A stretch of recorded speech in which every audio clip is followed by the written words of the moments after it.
Hola chicos, esta es la cápsula número 13, Hatching. Me llamo Anastasia Fedorova y les voy a hacer un pequeño repaso sobre Hatching y después vamos a hacer unos ejercicios. Esta idea corresponde a la teoría sobre Hatching. Y primero vamos a empezar con un pequeño repaso. La motivación para estudiar Hatching está en que nosotros hasta este momento hemos estudiado solamente los árboles de búsqueda binaria ABB o los árboles ABL que se balancean solos. Y esos árboles en general nos dan tiempos de búsqueda de un elemento o un cierto nodo en el árbol de orden logarítmico. A pesar de que orden logarítmico de tiempo de búsqueda es súper bueno, debe existir una manera aún más optimizada de buscar un elemento. Y de hecho existe, para eso nosotros vamos a estudiar el hatching. Hatching va a permitir a nosotros buscar un cierto elemento a partir de la llave o el registro que estamos buscando y una cierta función. Y el tiempo de búsqueda en este caso en promedio va a ser O de 1. Entonces, según la definición, nosotros vamos a tener tres elementos. Una tabla, un conjunto de las claves, clave 1, clave 2, clave sub i, hasta i-ésima clave, y la función de hatching que nos va a retornar la posición en la tabla de una cierta clave k sub i. Entonces, ¿cómo funciona el hatching? Nosotros en general tenemos una cierta función, en este caso es h sub k es igual a k módulo 10. Recuerden que el mod es lo mismo que el módulo, que la función módulo, ¿sí? Que ya conocemos desde C.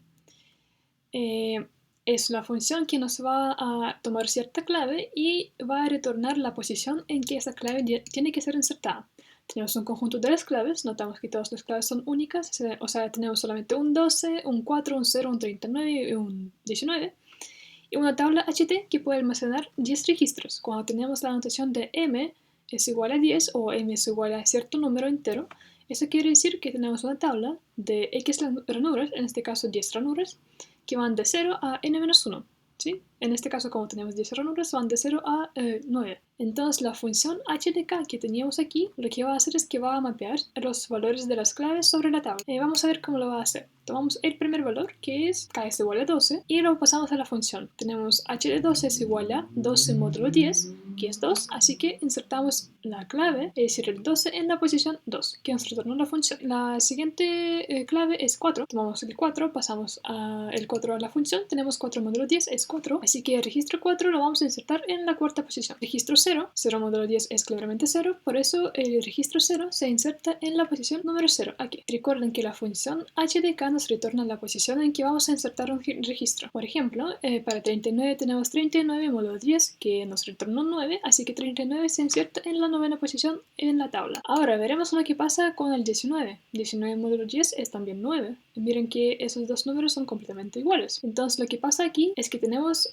la colisión. La colisión se refiere a que dos elementos se mapeen en la misma posición. Por ejemplo, aquí tenemos el 39 y el 19 mapeados en la misma ranura. Una ranura no puede contener más de un elemento. Por eso vamos a estudiar las técnicas de resolución de colisiones que nos permiten almacenar los elementos de manera más organizada. No es muy fácil encontrar una función inyectiva que nos permite minimizar la cantidad de colisiones. Y mientras más colisiones hay en la tabla, más difícil es buscar el elemento. Por eso vamos a estudiar dos políticas de resolución de colisiones. Es el hatching cerrado y el hatching abierto. El hatching abierto es básicamente algo parecido a una lista enlazada. Ustedes van a tener una lista o alguna otra estructura asociada a su ranura, en la cual en el orden de inserción van a guardar los elementos que también corresponden a esa ranura. En el hatching cerrado, en cambio, nosotros vamos a utilizar solamente la tabla de hatching, es decir, la tabla original. Lo que vamos a hacer es que vamos a buscar de algún modo, dependiendo de la técnica, en qué ranura vamos a insertar el elemento que no se pudo ser insertado en la ranura original que correspondía según la función. Primero vamos a ver el hatching abierto. El hatching abierto, para el ejemplo que nosotros teníamos antes, 12 módulo 10 es 2, lo insertamos en la segunda ranura, 4 módulo 10 es 4, lo insertamos en la cuarta, 0 módulo 10 es 0, insertamos en la 0, 39 módulo 10 es 9, así que insertamos en la novena ranura, y como el 19 también corresponde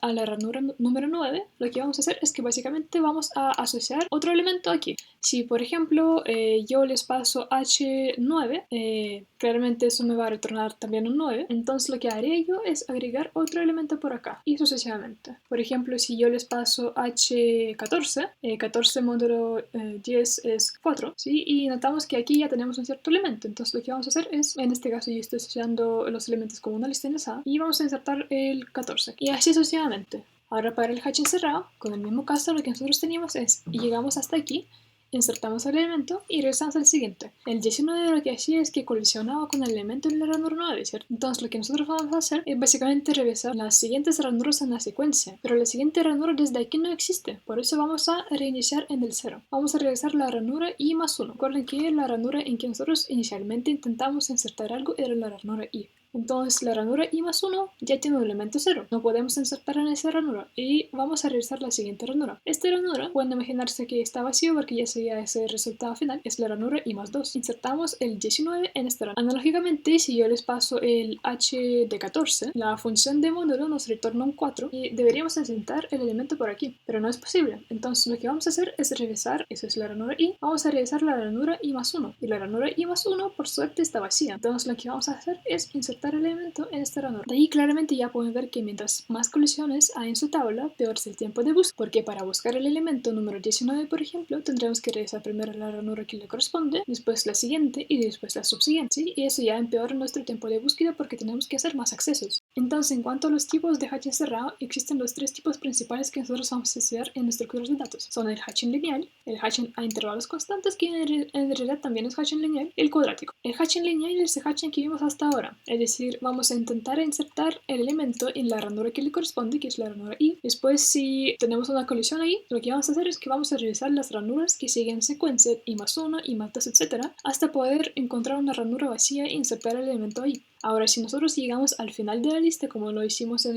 el ejemplo, porque llegamos a la ranura número 9 y al revisar la siguiente ya sabemos que estamos al final de nuestra tabla, tenemos que volver en la posición 0. Es decir, pueden pensar que su tabla HT es una tabla cíclica o una tabla circular, donde la cola está unida con la cabeza. Lo bueno de este método lineal es que es muy fácil de implementar y también es bueno para las tablas que están medio vacías, es decir, tienen el índice de la carga menor que 0.5. El índice de la carga se refiere a qué tan llena está su tabla. Si es menor que 0.5, quiere decir que tiene menos de la mitad de las ranuras llenas. Lo malo es que va a producir agrupamientos, es decir, unos clústeres continuos también son primarios, aumentando el tiempo de la búsqueda, es lo que vimos antes. Cuando hay muchas colisiones, los elementos se insertan de manera continua, y para buscar un cierto elemento tendremos que ver muchos elementos antes. Y eso claramente empeora los tiempos de la búsqueda. Otro tipo de hatching lineal es el hatching a intervalos constantes. Eso se refiere a que nosotros, en vez de aumentar i más 1 de manera lineal, lo vamos a hacer con intervalos constantes, es decir, multiplicando por cierta constante. Es el hatching también muy fácil de implementar y lo que pasa es que es malo en el sentido de que no resuelve el problema que vimos antes, es decir, los clústeres primarios. Lo que hace es simple divide la tabla en dos mitades y mientras más llena la tabla, más colisiones se van a producir. El otro método, que es un poco mejor que los otros, pero claramente es un poco más difícil y también tiene sus cosas malas, es el método cuadrático. En el método cuadrático nosotros vamos a utilizar una función cuadrática. Ustedes ya conocen el tipo de función cuadrática, que es ax al cuadrado más bx más c. En este caso es c1 por i al cuadrado, c2 por i y c3. Lo bueno de esto es que la función cuadrática va a evitar crear unos clústeres primarios. Sin embargo, lo que va a hacer es que va a crear clústeres secundarios.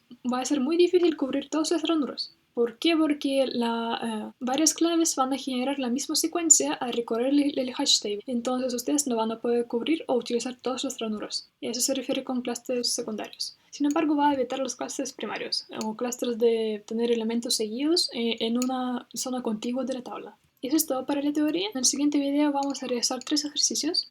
Son todos ejercicios de no escribir el código, sino que hacer la tabla a mano. Así que ahí nos vamos a ver.